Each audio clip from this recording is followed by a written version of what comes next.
What's up, y'all? It's your boy JTMM, aka Just 10 More Minutes, aka The Freaking 10. And yes, I am back to recording some of these histories to get caught up. You know, and I've mentioned before, when I first started listening to Sabaton, you're like, hey, there's history behind it.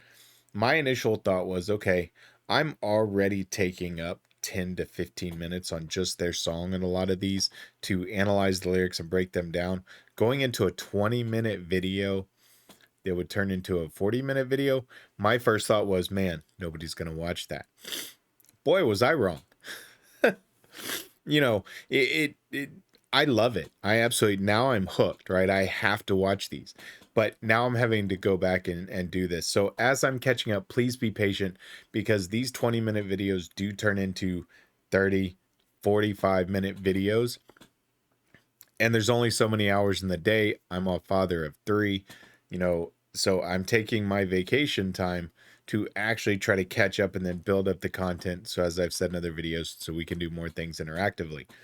So please just be patient. I am going to catch up as I can and try to fit some of these in as I record over the next couple of weeks before I go back to work full time. So I did listen to this one right before I started this, because I was like, man, I got to go back and remember the song. Went back in, and obviously they've got Rommel's, fingerprints on other songs similar to Resist and Bite, right? They talked about that. So, you know, it all ties together, and I like how they do that. I mean, obviously this song's older, but I like how they kind of intertwine some of these stories. So I'm ready to see the history. Let's check it out. Hello, everyone. My name is Erwin Rommel. Yes, and I am Erwin Rommel's assistant, Candy.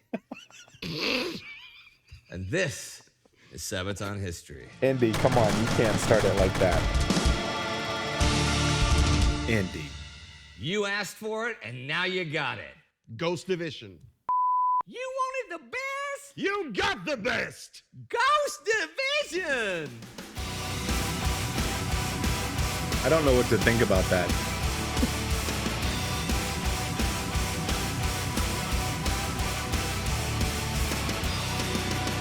At 5:30 a.m. on May 10th, 1940, the great German gamble in the West, Case Yellow, was about to begin.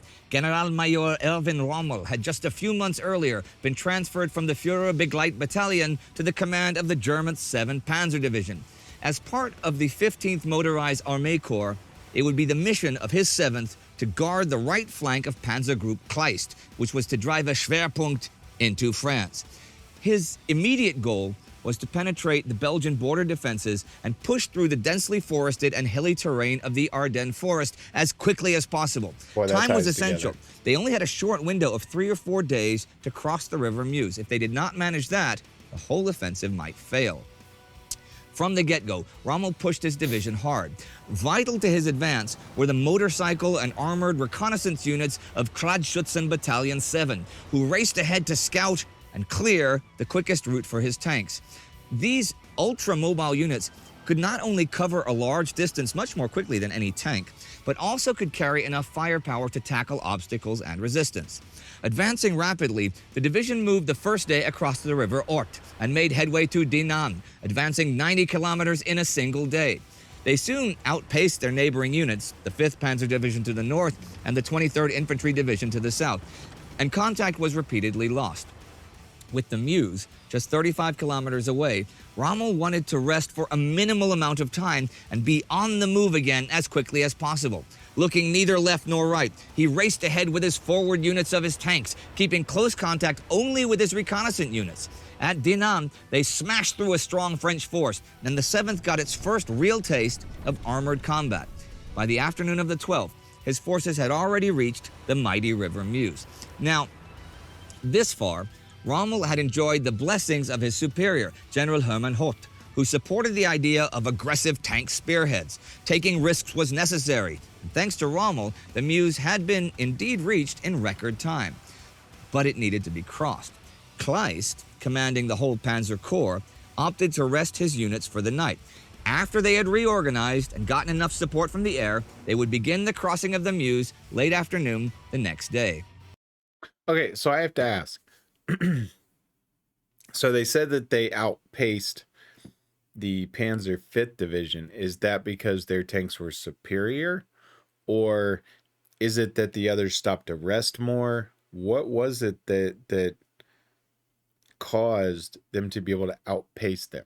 I mean, because, you know, and this is taking a look at, much like Sabaton doesn't take sides, I don't take sides unless it's, you know, dealing with things like the Holocaust and things like that that were just ridiculously, I won't go there. But flipping it around, right? So I just watched Resist and Bite, literally posted the history this morning. So it's kind of fitting that now I'm looking at this from the other side. And you have to admire it. I don't like it, but I admire some of these tactics that they're using. But I'm curious as to how they outpace them. Was it merely just, you know, as he said, stopping to minimally rest? Because I get it, but I wonder, you know, then if flipping it back to the Belgian side of pushing through, is that why that they held him off for so long?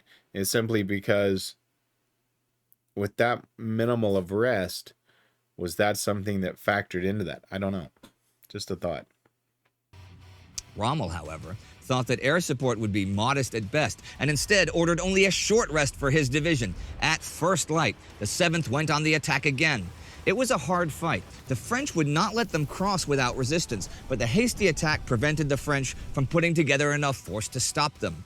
Personally leading his tanks across the Muse, Rommel remained always close to the fighting.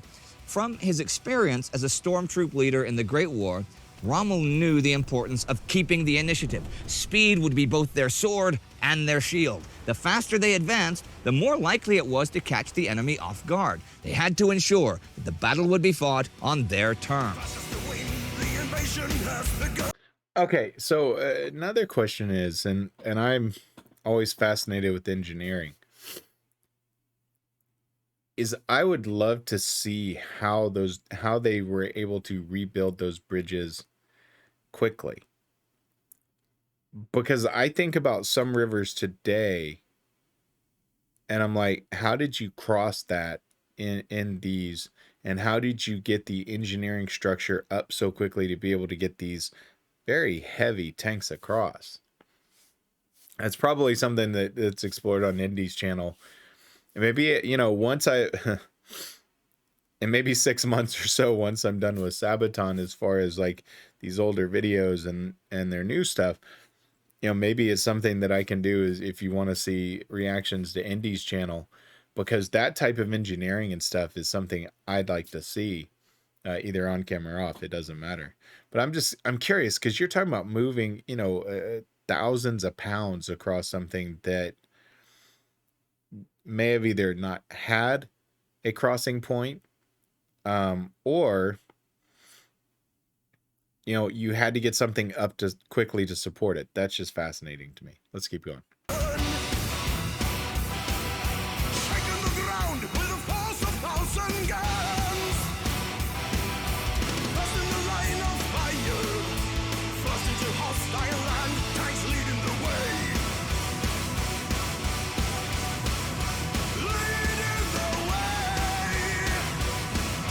While the mass of German troops was busy crossing the Muse all that whole day, Rommel did not even think of rest. He had to move west, ever west. Okay, so some it did of them not take long for strong French and Belgian forces to find them. Their superior heavy Char B-1 and SOMUA tanks threatened his troops with disaster time and time again. But Rommel's energetic leadership and improvisation skills gave him the upper hand. He was not afraid to take immense risks now, as this whole endeavor was one big risk anyway. For example, one misty morning they were surprised by a French tank attack. Rommel went right up to the front, ordering his troops to fire their signal pistols at the incoming tanks. Surprised and confused, the French tanks veered off. That gave Rommel's artillery enough time to find its targets. By the night of the 14th, the Germans had successfully punched through the last line of defense at the Muse River. The command, "Pursue with all weapons," meant that French resistance in that area had been broken. The next day, Rommel found himself staring down the French-Belgian border at Montcornet, as a halt order was imposed on all of Hoth's divisions. They were standing in front of the extended Maginot Line. It was not as well fortified as the Maginot Line to the east and south, but still dangerous enough that they were given the direct order to not risk the tanks and leave it to the infantry to break through. By late afternoon of the 16th, though, Holt gave the cautious order to probe the defenses. However, he almost immediately clarified that no breakthrough should be attempted. But Rommel was long gone by then. The 7th Division crossed the French border on its own and spotted a whole system of interlocking concrete bunkers with armored cupolas, tank ditches, and other obstacles. At first glance, it seemed impossible to break through without heavy artillery and air support.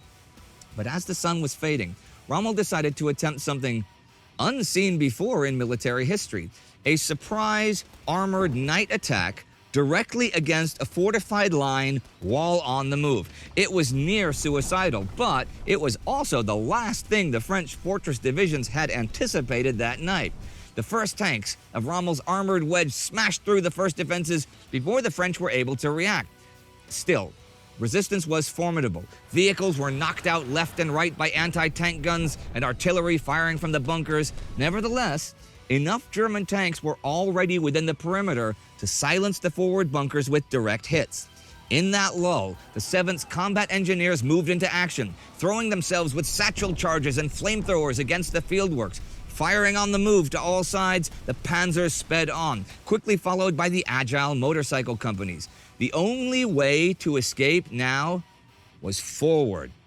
At top speed, they raced towards the French artillery, never stopping. At 11 at night, they had finally punched through the second line and suddenly saw only open terrain in front of them. Rommel wrote this in his diary: "We were through the Maginot Line. It was hardly conceivable.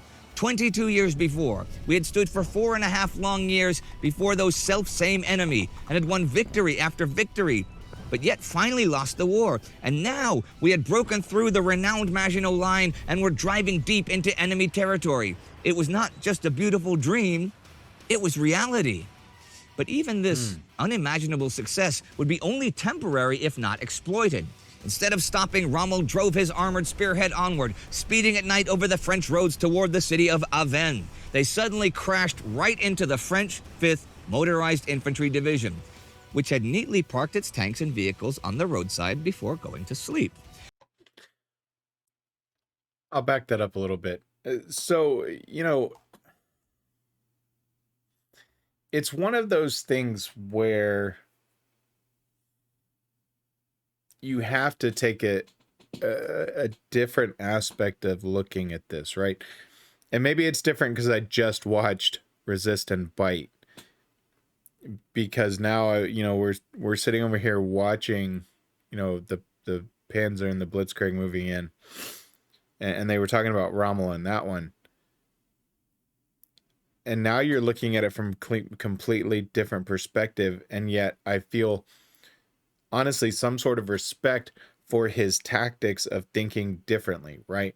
War is not about straightforward tactics, as, Indy kind of pointed out. He did something that was not really thought of. Well, how do you get advantages in anything? You do things that are not thought of. That's how innovation happens. That's how breakthroughs happen. And so from that aspect, you can't help respect tactics used as much as I don't like them. I hope that makes sense. It's very weird to watch this after watching Resist and Bite, knowing what's coming on this side. Or at least I'm assuming is coming on this side based on the timing. And just knowing these tactics and things like that, it's utterly fascinating. I was going to rewind, but that would involve me clicking, so let's do that real quick. Now, which had neatly parked its tanks and vehicles on the roadside before going to sleep. Now they awoke to the sound of grinding metal and the fire of heavy guns. Paralyzed by the sudden, violent appearance, the surviving French scattered in all directions, throwing down their weapons in panic. Rommel was gone as quickly as he had arrived. All along the road to Avesnes, the French were caught by surprise, and soon the night was illuminated by burning tanks and trucks. By 6 a.m., Rommel stood at the Sambre River, but as the sun rose, he came to the grim realization that he was in a seriously dangerous situation. He'd been so busy advancing almost 50 kilometers over the night that he had not noticed that only the few tanks of his spearhead and a handful of motorcycle platoons had been able to keep up with his ludicrous speed. In fact, much of the main body was still at the Maginot Line and on Belgian territory. Ammunition and fuel were low, so Rommel ordered his battered and exhausted tank crews to guard the bridge, while he himself would establish contact with the rest of his forces. It must have dawned on him that his daring exploit had left his forces isolated in the midst of enemy territory. So, pedal to the metal, the crew of his armored command vehicle raced back along the same road back to the east. News spread fast. French soldiers spoke of a German breakthrough, causing further chaos and confusion. French high command tried to make sense of the reports, which seemingly multiplied the advancing forces by the hour. No one knew where this German division was or what it had planned, so this operation earned the 7th Panzer Division the French nickname La Division Fantôme, the Ghost Division. Okay, that makes sense. Now, okay, so that makes sense as to why they would be called the Ghost Division. That makes a lot of sense. I guess and again, I don't know a lot about this, even thinking about it, but my first thought was, where is the, not air support, but I would have really thought from a reconnaissance, right? Unless they were just not thinking that they were going to attack from that position. And I think, that may be what it is, that they wouldn't send anybody from air to just do a reconnaissance to see, okay, is everything clear? Because then they would have seen it, or I suppose they would have seen it, at least partially during the day, before they, advanced in the night as rapidly as they did. The second part of this is thinking about going so fast that you don't make sure everybody's caught up. That's the, man, mistake number one.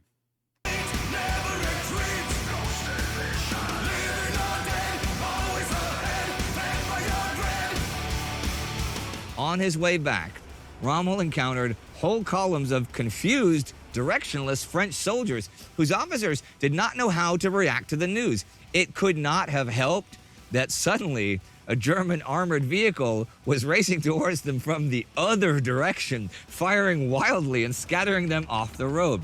Rommel ordered his driver not to stop for anything, but suddenly they were behind a large column of trucks moving towards the front. Now, bear with me here. The convoy of 40 trucks was guarded with machine guns, and Rommel drove up and passed it. Then he stopped the lead vehicle, told the French officer to stand down, and then ordered the crew of 40 trucks to get out and disperse. And he basically did this with his commanding tone and his German general's uniform alone. And this is not the only occasion he did something like that. And such was the chaos that French soldiers actually came up to his vehicle, hopefully asking, "Anglais?" But it was a ghost division for German command as well. Rommel had presented them with a fait accompli. The French lines were breached, but on such a narrow front that many believed it was a trap set by the French to lure them in. Nonetheless, the success of his unauthorized push had not only saved countless German lives, but also decisively sped up the whole campaign by days or even weeks. The French Second Corps had dissolved in panic. The 1st French Armored Division was more or less wiped out, and many other French divisions were disorganized or badly mauled. Rommel's attack was an extreme version of German operational warfare, but its strongest effect was psychological. Anything short of a breakthrough would have seen Rommel court-martialed, but his success earned him the Knight's Cross instead. Adolf Hitler himself congratulated Rommel after the campaign, but also scolded him with the words, "Your raid has cost me a sleepless night." Hitler was certainly not the only one. I'm trying to visualize this German tank rolling by these 40 trucks, which probably have countless number of soldiers, countless number of weapons, pulls up to the lead one and tells them to stop and surrender. The confusion that causes from coming from behind them only had to scare, because my first thought was waste him. But at the same time, you don't know what's behind him. Here's a tank coming the other way, right? Boy, that's just... And Indy said it, that's psychological, because you don't know what's in front of you. You don't know what's behind you. You don't know if this is a trap that if you fire upon, you're about to have hell unleashed on you. That... Not only is that ballsy, but man, that's quick thinking. And I can imagine the sleepless nights that High Command had, right? You've got this division that not necessarily isn't going rogue, but isn't necessarily following directly. Well, I guess that is going rogue, but it is still kind of taking orders, I guess you would say, in a way. Coming back, man, that's just... It's going to take me a minute to process that.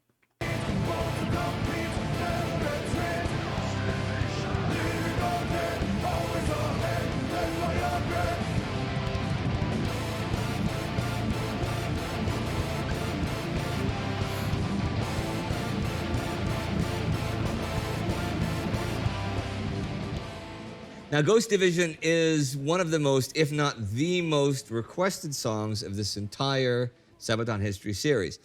And we haven't specifically saved it to starve people of what they want to see, but we wanted to space out like your hits and your most popular songs and stuff. Okay, so now we're here at Ghost Division. What's the first thing that leaps to your mind when you think of not the fans, not the popularity of the song, but the song? Oh, good question. So much. I mean, it was new for us, that style being so hard-hitting and direct, but also so many memories. I mean, some of the strongest memories we can have from a concert is the first couple of seconds on stage. Sometimes, I mean, we might have been on the stage sound checking, which we usually have, but rarely see in the crowd. Right. And for us, I mean, imagine some of the strongest memories I have is running out in front of hundreds or thousands or tens of thousands, and in a few cases, hundreds of thousands of people with the words, "Fast as the wind, the invasion has begun."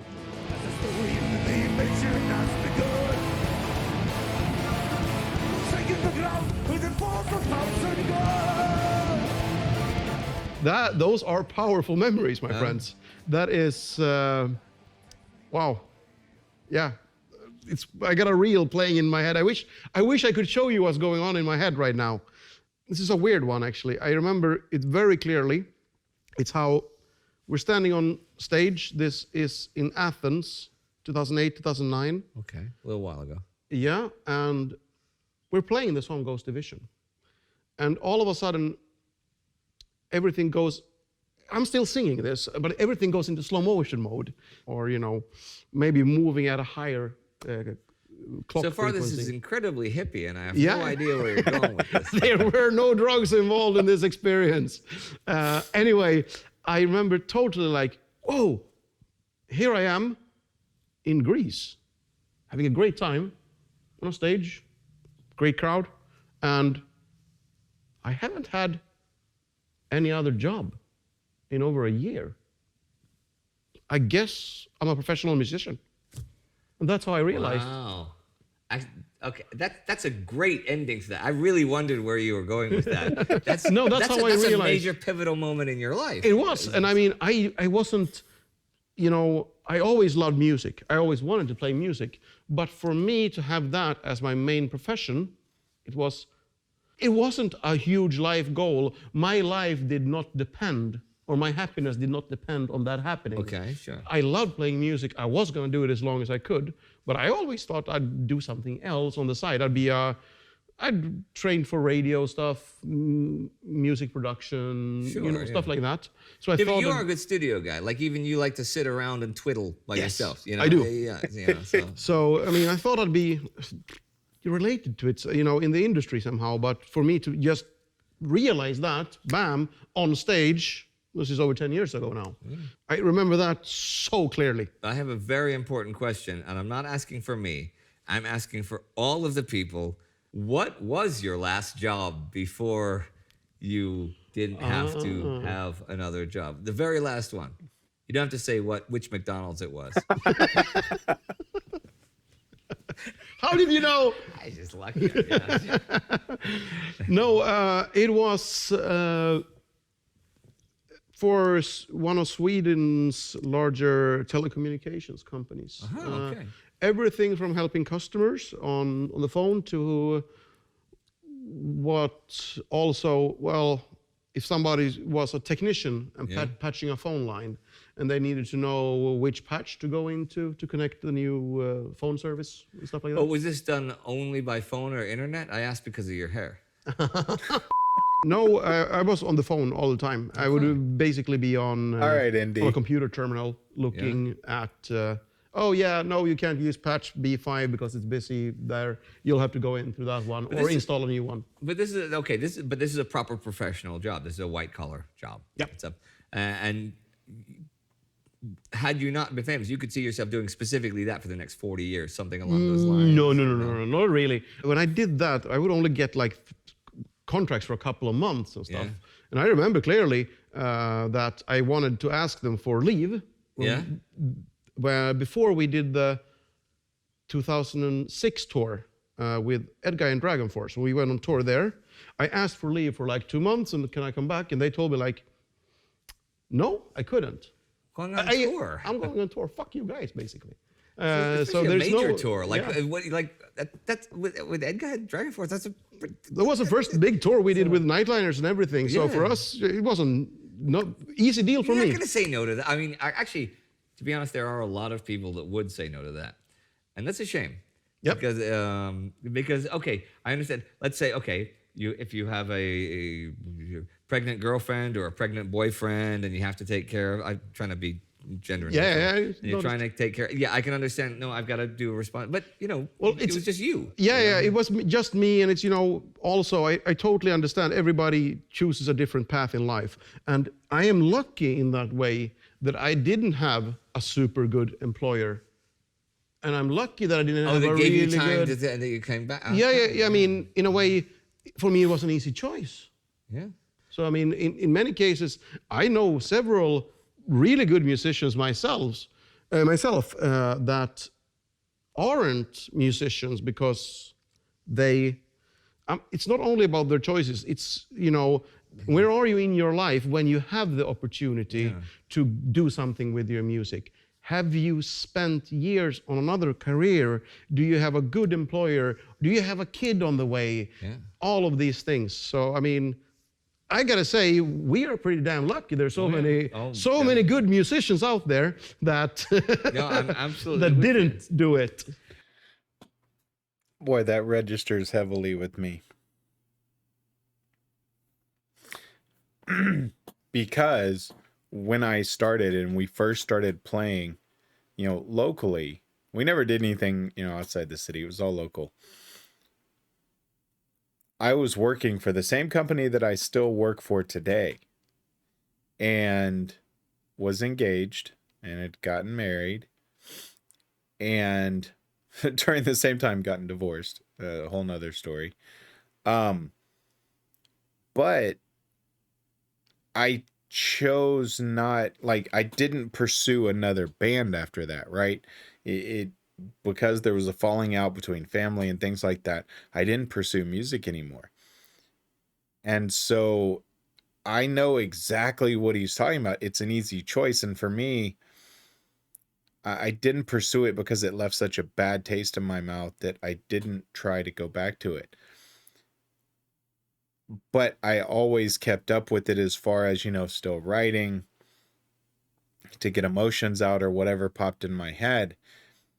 And he's 100%. It all depends on where you are in your life. And now I'm at a place where I'm able to do stuff like this and bring that creativity back and do some of the things that I'm doing and bringing that interest in writing again. So, that resonates with me a lot. Now, going back to the Ghost Division before they went off on this tangent, it still boggles my mind over the psychology used, right? Just for, if we could go back to that for a second, the psychology that was used by Rommel to not only break through, but then go back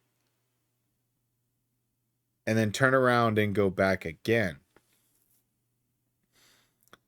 That boggles my, it does. I still have to try and think about that. And I was distracted, obviously, by their conversation for a minute. But that psychology, or that psychological warfare, it is a very strong tactic. I mean, man, psychology, it's used on us every day in marketing, and we don't even catch it sometimes. Just on the studies they do on human behavior and how you insert things here and there, pictures, words that trigger the human mind into wanting something. It's done all the time. It's done in music as well. But that is a fascinating little story there. And you actually, I'll go on. I'm looking at the time. So at 31 minutes, not bad for a 20-minute video. If you ever want to watch an interesting show, go watch this series, Lie to Me. And I can't picture his name. It's Timothy something, but he's a brilliant actor. And they teach you about how people look around and looking down, looking up, looking certain directions, and what those directions mean. And it's been proven just behaviorally. And one of those is when you're looking down and trying to remember, or looking in a certain direction, it is spawning memories. So when he looked down, that's the first thing that registered in my head, is he's replaying it in his mind. And you saw him kind of, I don't want to say have an out-of-body experience, but if you truly watch his mannerisms, he literally had that reel, and you could see it in his eyes. Go watch that series. It's a dang good series. I wish they would have done more of them. Let's keep going, finish this up. And I'll tell you what, I've just decided, okay, you know how this episode's gonna end? I want you to Photoshop it so it looks like he's flipping burgers, right? And then I want you to play really uplifting music, like, heartbreaking, like, no, it's not gonna be, it doesn't have to, just a still picture. Okay. Something.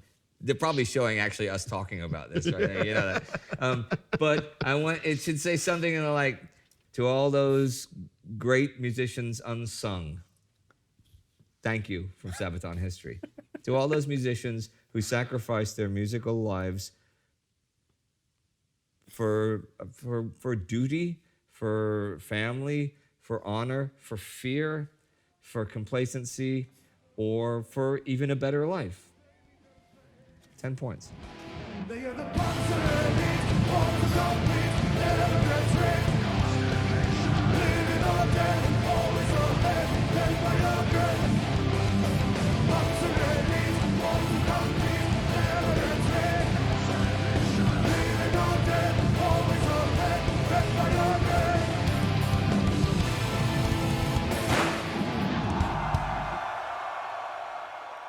All right, everyone.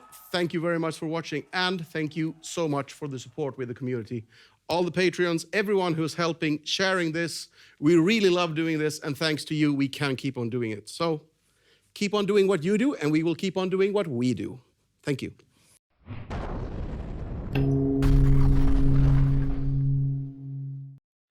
And you can just see the genuineness that he has. And hearing that story, it's just one of those things where you can tell what it means to him, right? He just seems like one of those down-to-earth people that when you're sitting there talking to him, you're going to get exactly what his thought process is in a very genuine manner. Like, he's not going to bullshit you a lot, right? I mean, as he says, give us money, now get the fuck out of here. And we laugh at it jokingly, but I mean, it's what they're looking for. It's what they do it for, right? I mean, this is their living and how they make their bread and butter. And for them to go in and say, like, for those that sacrificed, it is a sacrifice. And I was sitting there thinking about, my older brother who has chased music almost his entire adulthood. He's always done it on the side, right? But just never found that break. But he's worked the jobs to support his family. But he's never given up his dream. And it's one of the things I admire about him. And it just continually chasing it. because at any moment it could hit, and it may never hit, as we get older. But it's one of those things where, a lot of people do give that up. And then you see them later on a America's Got Talent or Britain's Got Talent or these, The Voice or something like that. And it's like, I gave it up for my family because of this. I could end up start writing songs and selling them. I don't know. I haven't pursued that. I don't know if my skill level is there. I'll leave that up to people as I post songs. But it's one of those things that life takes you down the path that, quite honestly, you're supposed to go down. Whether good, bad, or indifferent, it sends you down that path you're supposed to be on until you're not supposed to be on that path. And that's not always an easy pill to accept. But I look back at everything that I've been through, that my older two have been through, that we dealt with in the past, and it's molded us for who we are today. Does all that stuff suck? Yes. Being married to an alcoholic, being married to an addict, and being scared to leave because you don't know that you can be a single father on your own, having a divorce at the same time, one parent has died and one's about to pass away. All of those things in the moment sucked completely. However, would I go back and change a single thing knowing what that's made me today? No. Not at all. Because it's made me stronger. It's made me more resilient and more observant as to my surroundings, as to behaviors and things like that. That makes me a better parent, a better person, a better protector, better father, however you want, a better husband, whatever you want to say. Those are what molds us. So please, if you're in that position where you've made that choice, don't regret it. Go with it and embrace it, because when the moment comes for you to take that next step in your life, you'll know.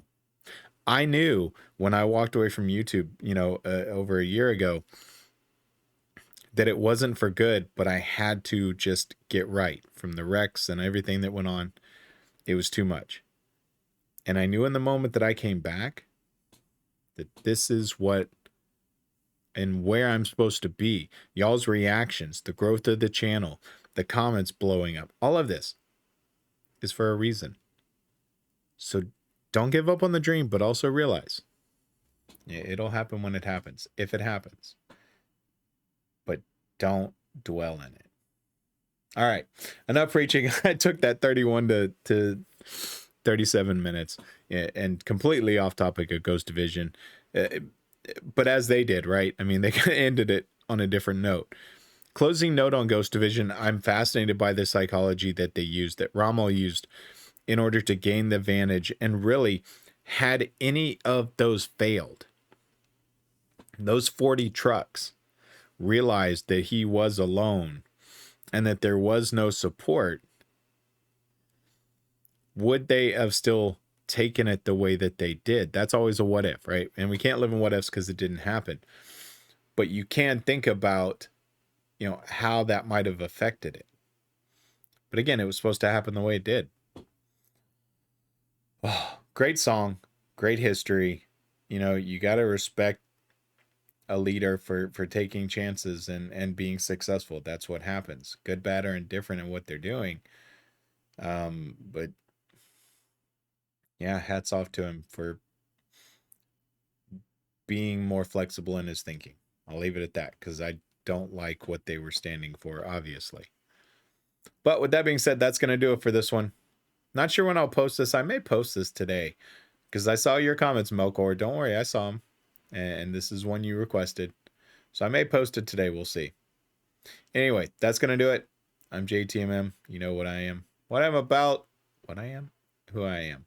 And what I'm about. Like, subscribe, and share.